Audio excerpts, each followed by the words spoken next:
So, you're dealing with the ID.4 door handle recall. The permanent fix is not a software update, it's a complete hardware replacement.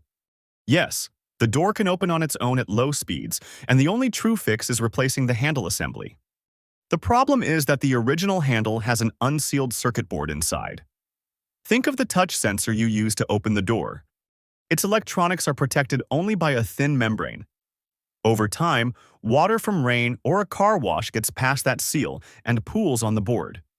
Because water conducts electricity, it creates a short circuit, tricking the car into thinking you've touched the handle.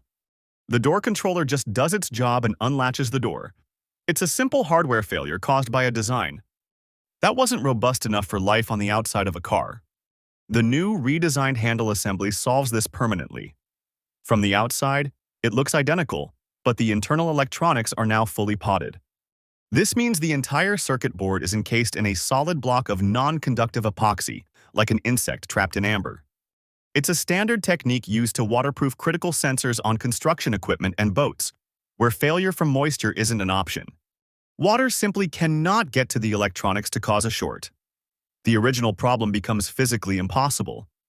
When you take your car in for recall 57G4 in the US or 57J5 in Europe, you need to be specific.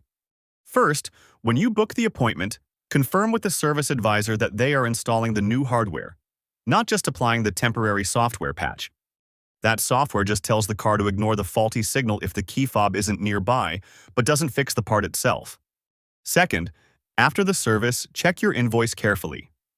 It must clearly state that the door handle assemblies were replaced and should list the new part numbers. If it only says software update or reprogrammed module, the permanent fix has not been done. That invoice is your only proof, since the new handle looks the same as the old one. If you only get the software patch, the original flaw is still there. The handle can still leak, and the short circuit can create a parasitic draw that will drain your 12-volt battery, leaving you stranded.